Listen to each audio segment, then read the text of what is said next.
Hi, my name is Olga and I'm here with Clipped, and today we'll be interviewing Meryl Jocktane, the awesome animator behind the latest music video for The Million. I try and tell me it's alright, yeah.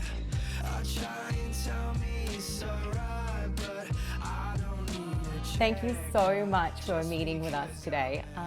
It would be great if you could please introduce yourself to our wonderful audience and tell us a little bit about your journey in animation to date. Hi everyone, my name is Meryl. I'm from France. I've been doing animation for less than a year. It's pretty recent. The band The Million approached you for the 8-bit style pixel art video. How did they find your work? I think they found me through this video for the band Glass Animals. This video was in pixel art, but it wasn't in 8-bit because you have many kind of pixel art. And someone contacted me saying, oh, we love what you're doing and we would love you to have like an animation for one of our bands. I think pixel art is not something that people are really aware of it, besides in video game. It was actually a new challenge for me because the way it was done is isometric. It's not like a flat 2D view.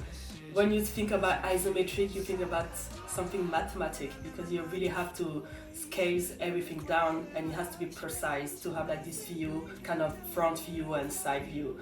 As for the process of the character, it was, I wouldn't say easy, but I already knew what I was doing because the character was the band.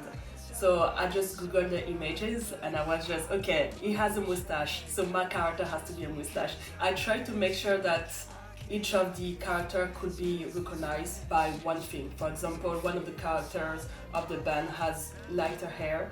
They sent me some preview of this game that you play online. It's called Haribo. And it's an online game and everything is pixel art. And they were like, we kind of want to recreate this vibe, but you want to retouch the reality into it. For example, there's a lot of albums covers that people can recognize. There is one from Michael Jackson, there is one from The Weeknd. You don't want one view, you want multiple views. I definitely wanted to download this app, but it wasn't available on iTunes. Hopefully soon, we never know, you know. So those are some really cool paintings in the background, Meryl. Is that one of your paintings or is that your work? No, I wish I could paint, but everything that you can see hanging on the wall is from my mom. She's an amazing painter. She's actually the one who bought me my first manga. That's something when you're reading a manga, you can see all the step by step, you know, all the movements are just like for one punch, you know, it's going to be 4 drawings, and that's something I was really impressed with that. And the Japanese animation has a huge influence on my art actually. So everything comes from my mom and we're always communicating. So I'm always sending her like, what do you think about my video? And she's like, oh, you could do that, you could do this. And at the same time she's sending me her painting and she's like, how do you think of my painting? And I'm like, oh, you could do that, you could do this. So we're just working together, it's amazing. I love it. Sounds like not only is your journey to animate amazing works, but it's also to make an impression and influence people and influence their lives, because animation had such a big influence on your life. I think something that I love to say is that I never used to be drawing black people in my art, which is weird because I was so into Japanese animation, comics art. I never thought about drawing something related to my history, which I'm African, I'm born in Africa.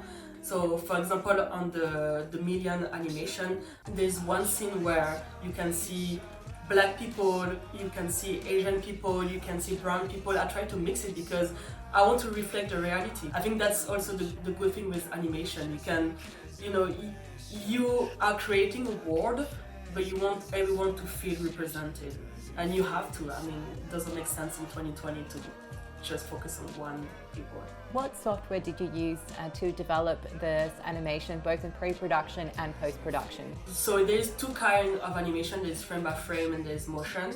I like to use both of them in my animation. For example, all the character movement is frame by frame. So the up and down is 1-2 frames. But when it comes to the interface, I do it on After Effects because it makes it smoother, you know. When you want to keep the old-fashioned pixel art, it has to be frame by frame. So the frame by frame is going to create the pixelated motion, you know, 1 frame, 2 frame, you want to keep that. I just have to say it's been such an absolute pleasure talking to you, Meryl. Like, You single-handedly have created a pixel art masterpiece, and it really came together beautifully. Audiences, please do yourself a favor and definitely check out some more of Meryl's work.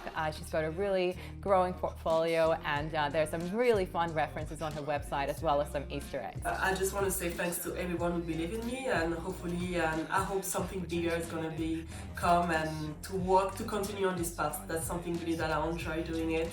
I'm really glad that I can say that I'm an animator now. You know, that's something that I would never thought I could say. But yeah, it's great to do something that you love, and I hope to do it forever. I try and tell me it's alright.